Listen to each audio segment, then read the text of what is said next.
What's going on, everyone? Jeremy here from The Quartering, and Indy gets his cast off his leg today, and we are going swimming, doctor approved or not. If you've been following me on Twitter, you know I had to make some tough decisions last night, and I've decided to give them all the love that I possibly can over the next few months. So I appreciate everyone's kind words.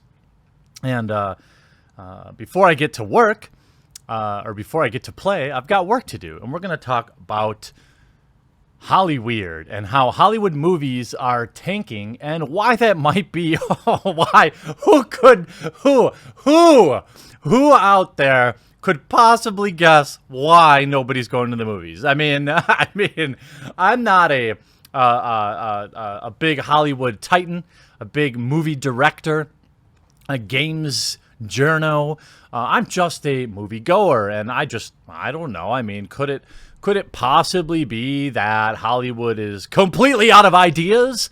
Because now Christopher Lloyd talks about doing a Back to the Future 4, but wants it to be about climate change. That's right. Now, obviously, the original cast of Back to the Future would be almost impossible given the health condition of Michael J. Fox, obviously. But you know, Hollywood doesn't care because they're just completely out of ideas. They jumped on this reboot bandwagon and they're just riding it over the cliff. And we're going to get into some hilarious get woke, go broke ticket sales information because it's good to see you are doing your part. You're doing your part. You're not going to see these garbage movies. All right? That's what we have to do. It's going to take a while, but we have to stop going to see trash. Just because you don't have anything to do on a Saturday night and you might want some popcorn, you know what I do? I go to the movie theater and I get popcorn and we watch a movie at home. It's actually, the first time I did it, I was like, oh, this is going to be kind of weird. But I go there and like the person behind the counter is like, oh no, dude, people do that all the time. And I'm like, ha ha ha, here's your $12 for 25 cents of popcorn. I'm winning. Back to the Future star Christopher Lloyd would be happy to return to part 4, but the Doc Brown actor says the third sequel must have a topical message. Yes, because America wants to go to the movies to be preached at. Oh, God, please make this movie. Just make it. I want to. I want you to just forget it. I love Back to the Future 1 and 2. 3, yeah, 3's okay. But you know what? Just ruin it. Just ruin everything from my childhood. I mean, you got Ghostbusters. You're getting The Mask. We're going to get to that in a minute. You're going to just ruin Back to the Future. Just drive it all into the ground. What's the point anymore? Nothing is sacred. Fandoms are worthless. They're a thing to be milked, as we've seen in the Star Wars universe. I think somehow it needs to convey a message about something that's important to everyone, universally, like climate change. Some way of incorporating whatever fever is going on at the moment into the film and keep the feeling of 1, 2, and 3, Lloyd said at the Niagara Falls Comic-Con. That's a tricky deal because you don't want to do another one and disappoint. Well, starting out with having the movie preach at the fans is probably not a good idea, but what do I know? I only pay $15 to go see movies. So I don't know. I'd be happy to for myself, but we'll see. Working with co-star Michael J. Fox, who played time-traveling teen Marty McFly, was, quote, very easy, Lloyd added. He was who he was, and I am who I am. There was never any awkward anything. We just knew how to be our characters with each other, and it was very comfortable, he said. He has a great sense of humor and intelligence. And Fox, who revealed new health struggles amid his battle with Parkinson's, Lloyd said his old co-star was just so present. His Parkinson's, he has it, but what kind of? So what? He just moves ahead. It's very cool. Lloyd, a couple months ago, there was a bunch of us Back to the Future cast, Tom Wilson and Leah Thompson. We had a panel with all of us. Michael just goes back and forth and talks, breaks people up, so it's very cool. When addressing long persisting rumors of a fourth film at the Fan Expo in 2018, Wilson said audience would watch Back to the Future franchise until it sucks. Well, the third one, I'll have to say, wasn't the best, okay? But because you did it at the right time and you didn't go back into the well and try to extract money from the fandom too far into the future, I don't really have bad memories of it. I mean, I like Westerns, which gave it kind of like a little extra bonus for me. But you know what? Reading these articles just makes me want to go back and watch Back to the Future 1 and 2 because like Biff is one of the best heels in movie history. Honestly, Biff is like a caricature of like the muscle-bound morons of the world, but he's just so perfect. And, 1 and 2 bring back a lot of fond memories, of course, and they're worth remembering in their state, but obviously Hollywood is just going to ride everything into the ground. It's like that Family Guy riff where they are making fun of Neverending Story and Peter's riding the dragon, and then he's like, "You're too heavy," and then they just go right into the ground. That's kind of what Hollywood does with their old films. And then let's see what's going on with The Mask. That's right. Creator of The Mask concerning a female-led reboot. Do it. Do it. I mean, if Son of the Mask wasn't enough to completely ruin any goodwill that The Mask had, why not just reboot it with a completely different character, a female? It'll be great. Everyone's going to line up to pay $15 a head to go see a female-led Mask movie. Most of us that saw The Mask are now in our mid-30s, and we've seen basically everything we loved rebooted and trashed. So why not just do this too? Back in the 90s, there was a large influx of movies based on comic books, including Jim Carrey-led, Chuck Russell-directed vehicle The Mask. Unlike most comic book movies of the era, The Mask was a wacky screwball comedy and proved a critical and financial success. The movie's success also bolstered Jim Carrey's acting career. You know why I think The Mask really worked, though? Is because Jim Carrey was kind of already The Mask. We already saw him as this kind of wacky dude. I mean, he did a movie called Rubberface. He's always really been super animated. That's why The Mask worked, in my opinion. But The Mask was based on Dark Horse comic series of the same name, was created by Mike Richardson. Now, 25 years later, Richardson is hoping to see the movie reboot of The Mask, but this time, Richard wants to see a woman in the lead. According to Screen Rant, Richardson is already thinking about who he wants to be the star, but has yet to reveal the name. Oh my God, please be like Melissa McCarthy. Please. Please, please, please, please, please. Just let her ruin everything. All right, just put her in that. She's going to ruin, I don't know, Little Mermaid now. She ruined Ghostbusters.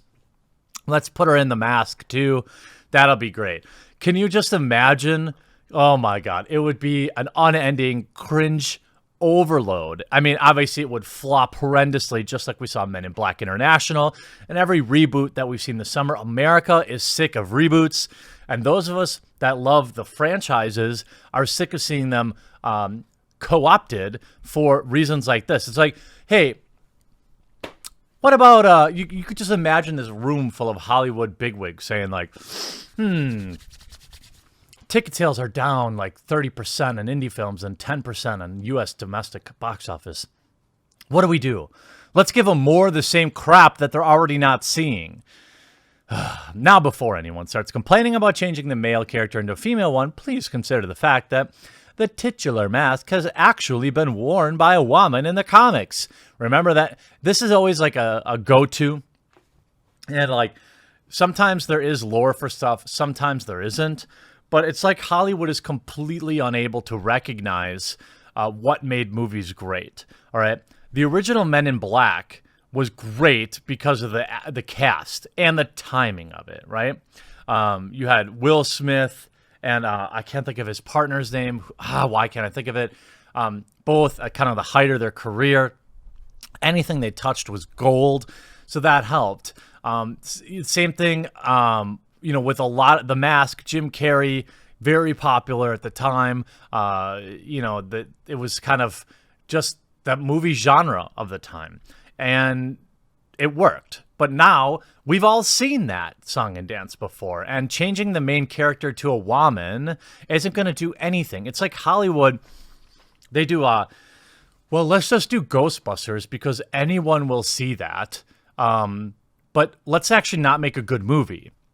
See, I think people would be more willing to see a rebooted franchise if it wasn't just slap a woman on it. Like they have a Band-Aid, Hollywood's bleeding, and they just put woman on it. If they would just stop doing that, and they would worry about making great movies, and then organically having women in the cast, that weren't initially there. Now, of course, there are great film franchises with women at the lead. I mean, how many bad Resident Evil movies do I have to see to prove I like women leads in films? I mean, it's absurd.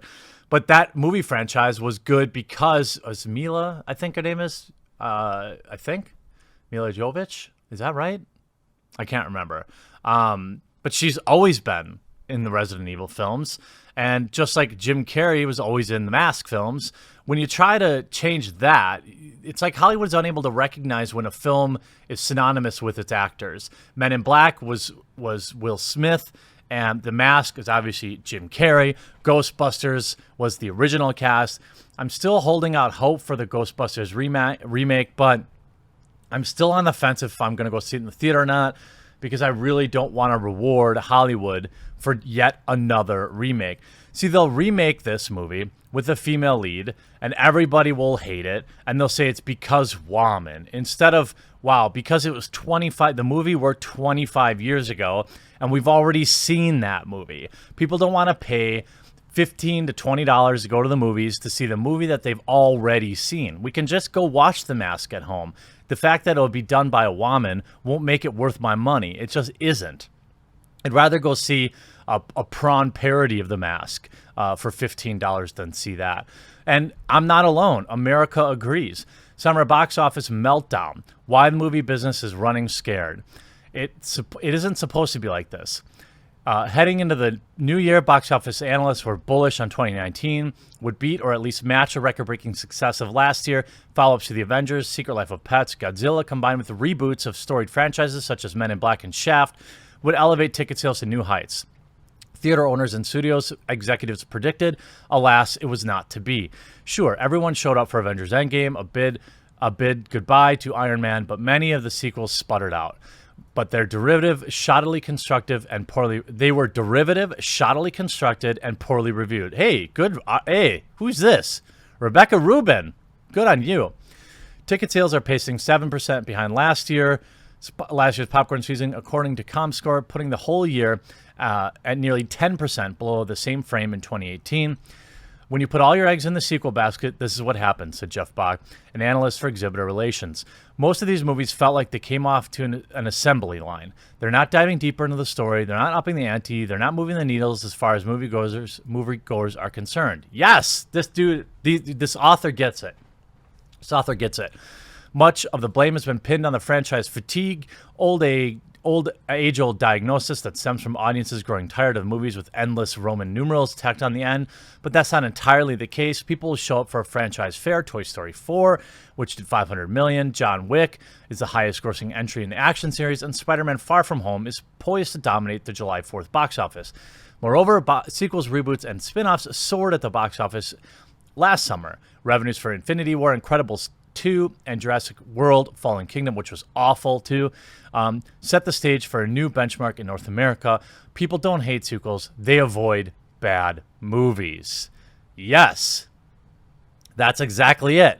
And you go here, the indie market also has slid steeply, with indie players reporting that ticket sales in the specialty space are down 30% through the first 6 months of the year.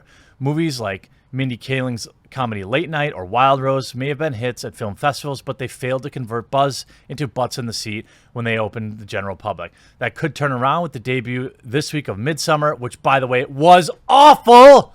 It had so much potential. It had so much potential. I went to support it because I was like, hey, this is something new. I want to support it, and it sucked. It had so much potential.